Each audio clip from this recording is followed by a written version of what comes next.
Niché au cœur de la Provence, le village de Montfort respirait le calme. Ses ruelles pavées et ses maisons de pierre semblaient murmurer des histoires oubliées. Tout a basculé avec la mort d'Élise Dubois, une jeune femme aimée de tous. Son corps sans vie a été retrouvé au pied de la falaise. La police a conclu à un suicide, mais dans une petite communauté où tout le monde se connaît, le doute s'est rapidement installé. Jacques et moi, amis d'enfance marqués par le drame, avons décidé de mener notre propre enquête. Le silence qui planait sur Montfort était pesant. Regards fuyants, conversation interrompue brusquement à l'approche de Jacques et Paul. Nous avons commencé par interroger les proches d'Élise. Son fiancé, effondré, nous a fait part de ses doutes quant à un possible suicide. Sa famille, déchirée par le chagrin, semblait cacher un lourd secret. Plus Jacques et Paul creusaient, plus ils réalisaient que la vérité était profondément enfouie. Montfort, sous ses airs paisibles, cachait un cœur de ténèbres. Jacques et Paul ont rapidement compris que l'histoire de Montfort était intimement liée à celle de ses familles les plus influentes. Les Dubois, les Lefebvre, les Moreau, pour ne citer qu'eux, régnaient sur le village depuis des générations. Leur emprise s'étendait sur les affaires, la politique et même la vie sociale. Alliance, trahison, vieille rancœur, tout était consigné dans de vieux grimoires poussiéreux. Je me suis particulièrement intéressé au père d'Élise, un homme d'affaires prospère et respecté. Des rumeurs circulaient sur ses pratiques douteuses et ses liens avec le milieu. Plus les deux amis enquêtaient, plus ils découvrirent de liens entre la mort d'Élise et les sombres secrets des familles influentes. Des témoins ont commencé à parler, sous couvert d'anonymat. Des menaces avaient été proférées à l'encontre de la jeune femme. Lettres anonymes, appels téléphoniques menaçants. Quelqu'un voulait la faire taire. Jacques et Paul se sentaient observés, suivis. Ils savaient qu'ils touchaient à quelque chose de sensible, de dangereux. Une nuit, Jacques et Paul ont reçu un message anonyme. Rendez-vous nous était donné aux archives de la mairie, avec la promesse de révélations explosives. Intrigués et méfiants, ils ont décidé de se rendre au rendez-vous. La nuit était noire, éclairée seulement par une lune blafarde. En pénétrant dans le bâtiment, une odeur de renfermé, de poussière, nous a enveloppés. Les couloirs étaient plongés dans l'obscurité. Ils ont fini par trouver la salle des archives, au bout d'un couloir sombre. « Vous êtes venus », a-t-il dit d'une voix rauque. L'homme leur a révélé détenir des informations capitales sur la mort d'Élise. « Ils sont là! Ils vont me tuer !» s'est-il écrié avant de disparaître dans l'ombre. Jacques et Paul se sont précipités à sa suite, mais il avait disparu. Pendant que Jacques et Paul enquêtaient sur les familles influentes, Léa, la sœur de Jacques, et Thomas, un ami journaliste, ont choisi une autre piste. Nous avons décidé de nous pencher sur les légendes et les rumeurs qui circulaient à Montfort depuis des générations.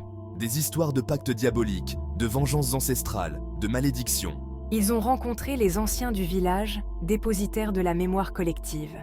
Nous avons écouté avec attention leurs récits, souvent teintés de peur et de superstition. Les anciens ont parlé d'un pacte conclu il y a des siècles, entre les familles fondatrices de Montfort et une force obscure.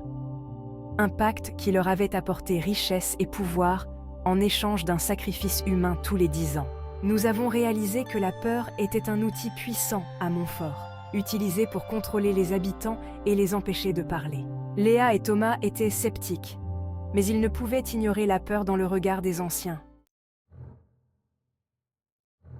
Au fur et à mesure que Léa et Thomas en apprenaient davantage sur le pacte, ils réalisaient que la réalité dépassait peut-être la fiction.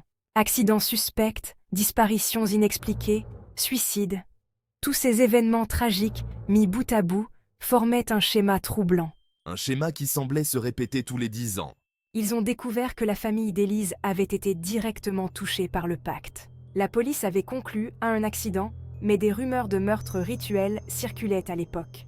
Nous sommes convaincus que la mort d'Élise est liée au pacte. Les habitants de Montfort étaient liés par une loi du silence, transmise de génération en génération.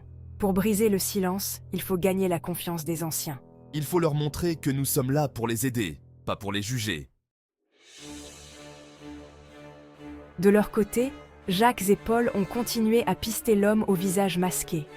Ils ont découvert qu'il s'agissait d'un ancien employé de la mairie, un archiviste qui avait été renvoyé des années plus tôt pour des raisons obscures. Nous l'avons retrouvé dans une ville voisine, vivant reclus, rongé par la peur. Il nous a confirmé que la mort d'Élise n'était pas un accident. Il avait trouvé des documents prouvant que la jeune femme avait été assassinée sur ordre des familles influentes. Elle avait découvert leur secret, le pacte, et elle menaçait de tout révéler.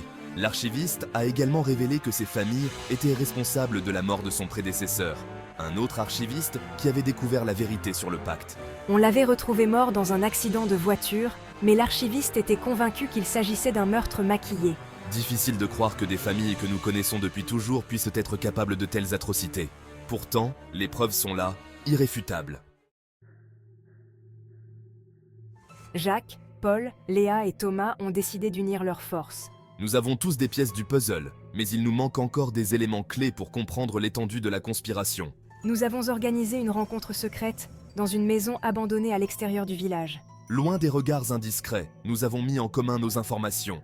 Ils ont réalisé que le pacte était bien réel et qu'il était à l'origine de nombreux drames à Montfort. Les familles influentes avaient tout fait pour protéger leurs secrets, quitte à sacrifier des vies innocentes. Notre enquête nous a menés jusqu'à une cave oubliée sous la mairie. Une cave dont personne ne parlait, pas même les anciens. C'est là qu'ils ont découvert la vérité. Nous avons également trouvé des preuves reliant directement les familles influentes aux morts d'Élise et de l'ancien archiviste. La découverte de la vérité a provoqué une onde de choc à Montfort. Les habitants, partagés entre incrédulité et colère, réclamèrent des explications. Les familles influentes, acculées, ont tenté de nier les accusations, mais les preuves étaient accablantes. La justice a fini par être rendue. Les coupables ont été arrêtés et jugés pour leurs crimes. Le pacte a été brisé, libérant Montfort de son emprise maléfique. Mais le village ne serait plus jamais le même. Les blessures du passé, même refermées, laissaient de profondes cicatrices. Certains habitants, incapables de faire face à la vérité, ont choisi de quitter Montfort. D'autres ont décidé de rester, pour reconstruire leur vie sur les ruines du passé.